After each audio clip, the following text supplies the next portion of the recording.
నీ కూతురు కావాలంటే ఇక్కడికి వచ్చి నువ్వు వ్యభిచారం చేయాలని అన్నది మేడం. అలాగే ఒక 15 రోజుల దాకా ఇంటి పని చేశాను నేను. ఇంటి పని చేస్తే ఎవరో వచ్చి ఇవ్వరని ఇంటికి నువ్వు వ్యభిచారం చేయాలని చెప్పి ఒక 10 మంది అమ్మాయిలు ఉంటే చిటికేసి ఏం పీకుతావు అని అడిగింది. ఆ మేడం యాక్షన్ తీసుకోవాలా లేదండి?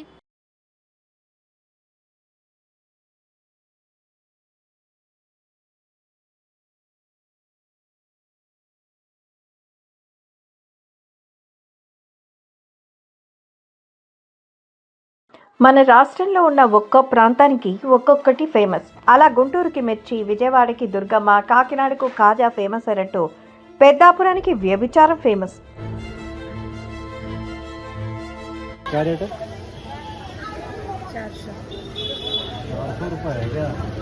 వ్యభిచారం అనేది చట్టరీత్యా నేరమే అయినా ఈ పెద్దాపురంలో అది ఎన్నో సంవత్సరాలుగా అడ్డు అదుపు లేకుండా ఒక రేంజ్లో జరుగుతోంది.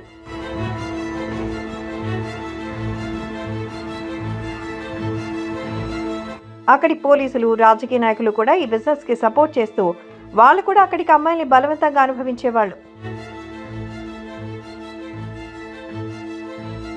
ఇక్కడ దారుణం ఏంటంటే ఆ అమ్మాయిల్లో కొంతమంది వయసు 15 ఏళ్ల కన్నా తక్కువే ఉంటుంది. అయితే ఇవన్నీ నేను చెప్తున్న మాటలు కాదు. ఆ పెద్దాపురం వ్యభిచార కూపంలో 5 ఏళ్లు నరకం అనుభవించి అక్కడి నుంచి బయటపడిన ఒక అమ్మాయి చెప్పిన మాటలు. నీ కూతురు కావాలంటే ఇక్కడికి వచ్చి నువ్వు వ్యభిచారం చేయాలని అన్నది మేడం. అయితే అసలు పెద్దాపురంలో ఏం జరుగుతోంది? మళ్ళీ అక్కడి వ్యభిచారం మొదలైందా? అక్కడి నుంచి బయటపడిన అమ్మాయి చెప్పిన ఆ సంచలన విషయాలేంటి? పెద్దాపురం వ్యభిచారంలో పోలీసుల హస్తం కూడా ఉందా అనే విషయాలు ఈ వీడియోలో తెలుసుకుందాం. సో ఎక్కడ స్కిప్ చేయకుండా చివరి వరకు చూడండి.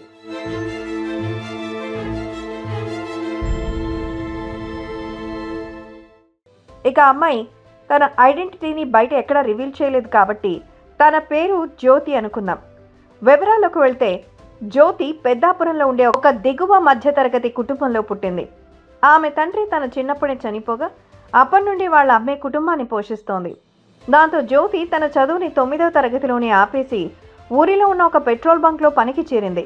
అలా అక్కడ పనిచేసేటప్పుడే ఒకరోజు ఆమె దగ్గరికి గొల్లవెల్లి భారతి అనే ఆవిడ పెట్రోల్ కొట్టించుకోవడానికి వచ్చి సరదాగా మాట్లాడింది. ఇక ఆ తర్వాత కూడా కొన్నిసార్లు ఆమె అక్కడికి వచ్చి జ్యోతితో మాట్లాడేది. అయితే ఓ రోజు భారతి జ్యోతిని కలిసి నువ్వు మా ఇంట్లో పనిచేస్తే 15,000 జీతం ఇస్తాను అని చెప్పింది. దాంతో జ్యోతి ఆ మాటలు నమ్మి పెట్రోల్ బంక్ లో పని మానేసి భారతి ఇంట్లో పనికి చేరింది. అయితే అక్కడ మొదట్లో అంతా బాగానే ఉన్నా ఆ తర్వాత ఆ ఇంటికి ఎక్కువ మంది మగవాళ్ళు వస్తూ పోతుండడంతో జ్యోతి అక్కడ పని మానేయాలని డిసైడ్ అయింది. దాంతో ఈ విషయం భారతికి చెప్పగా ఆమె జ్యోతిని కొట్టి నిన్నెక్కడికి తీసుకొచ్చింది ఇంటి పనికి కాదు, వ్యభిచారం చేయించడం కోసం అని చెప్పి జ్యోతిని ఒక రూమ్ లో వేసి లాక్ చేస్తుంది. ఇక కాసేపటికి ఆ రూమ్ లోకి ఒక వ్యక్తి వచ్చి జ్యోతిని బలవంతంగా రేప్ చేశాడు. ఇక ఆ తర్వాత కొద్ది రోజులు భారతి తనని బయటకు కూడా వెళ్ళనివ్వకుండా తన ఇంట్లోనే జ్యోతితో వ్యభిచారం చేయించింది. దాంతో కొద్ది రోజులకు భారతి జ్యోతి దగ్గరికి వెళ్ళి నువ్వు ఇలా డైలీ చేస్తే నీకు 50,000 వరకు జీతం ఇస్తాను, నువ్వు బాగా సెటిల్ అవ్వచ్చు అని డబ్బు ఆశ చూపించి జ్యోతిని ఆ నరకంలో దించింది. అలా జ్యోతికి అప్పటికి 16 నుంచి 17 ఏళ్లే ఉండడంతో భారతి జ్యోతిని ఉదయం, మధ్యాహ్నం, సాయంత్రం, రాత్రి అని రోజుకి 4 సార్లు వ్యభిచారం చేయించడానికి బయటకు పంపేది. అలా వెళ్ళినప్పుడు జ్యోతి కోసం పక్క ఊళ్ళ నుంచి కొంతమంది పోలీసులు కూడా వచ్చేవాళ్ళు. దాంతో ఆమె తనని ఇక్కడి నుంచి రక్షించండి అని కూడా వేడుకునేది. కానీ వాళ్ళు అవేవీ పట్టించుకోకుండా తమ పని తాము చేసుకుని వెళ్లేవారు. అయితే జ్యోతి అలా వెళ్ళినప్పుడు అక్కడ రూమ్లో ఒక్కోసారి ఒకరని చెప్పి 4-5 వచ్చి జ్యోతిని హింసించేవాళ్ళు. ఇక ఈ విషయాన్ని భారతికి చెప్తే అసలు పట్టించుకునేదే కాదు. అలా జ్యోతి తనకి ఇష్టం లేకపోయినా ఆ పని చేస్తుండగా ఒకరోజు తన నెల తప్పింది. అయితే ఈ విషయాన్ని కూడా సీరియస్ గా తీసుకుని భారతి డబ్బు కోసం ప్రెగ్నెంట్ గా ఉన్న తనతో వ్యభిచారం చేయించింది. అలా జ్యోతికి 9వ నెల నిండు గర్భంతో ఉన్నప్పుడు కూడా తనను వ్యభిచారం చేయించడం కోసం బయటకు పంపింది. అలా జ్యోతి ఒక రూమ్ లో వెళ్ళగా తనకి పెయిన్స్ రావడంతో తను బుక్ చేసుకున్న వాళ్లే జ్యోతిని జాగ్రత్తగా పక్కనే ఉన్న గవర్నమెంట్ హాస్పిటల్లో జాయిన్ చేశారు. అలా ఆ రాత్రి జ్యోతికి ఆడపిల్ల పుట్టగా ఆ మరుసటి రోజే భారతి అక్కడికి వచ్చింది. ఇంకా జ్యోతికి జరిగింది నార్మల్ డెలివరీ అవ్వడంతో భారతి డాక్టర్తో మాట్లాడి జ్యోతిని ఆమె బిడ్డను తీసుకుని ఇంటికి వెళ్ళింది. తర్వాత జ్యోతికి తెలియకుండా ఆమె బిడ్డను వేరే వాళ్ళకి ఇచ్చి నీకు నీ బిడ్డ కావాలంటే నువ్వు వ్యభిచారం చేయాల్సిందే అని హాస్పిటల్ నుంచి వచ్చిన రోజే జ్యోతిని వ్యభిచారానికి పంపించింది. ఇక కొన్ని రోజులకి జ్యోతిని భారతి తన ఏ బిడ్డను ఆ బిడ్డతో పాటు కొంతమందిని చూపించి నీ బిడ్డ వీళ్ళ దగ్గరే పెరుగుతోంది, నీ జీతం నుంచి నెల 10,000 వీళ్ళకి పంపిస్తాను, వీళ్ళు ఆమెను బాగా చూసుకుని బాగా చదివిస్తారని చెప్పింది.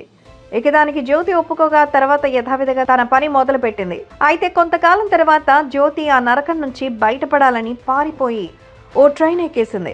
అప్పుడు భారతి జ్యోతికి ఫోన్ చేసి నువ్వు గనక తిరిగి రాకపోతే నీ కూతుర్ని చంపేస్తాను అని బెదిరించింది. దాంతో జ్యోతి మళ్ళీ ఆ నరకానికి రావాల్సి వచ్చింది. ఇక ఆ తర్వాత జ్యోతి తన కూతుర్ని ఎన్నిసార్లు చూడాలని చెప్పినా భారతి చూడనివ్వలేదు.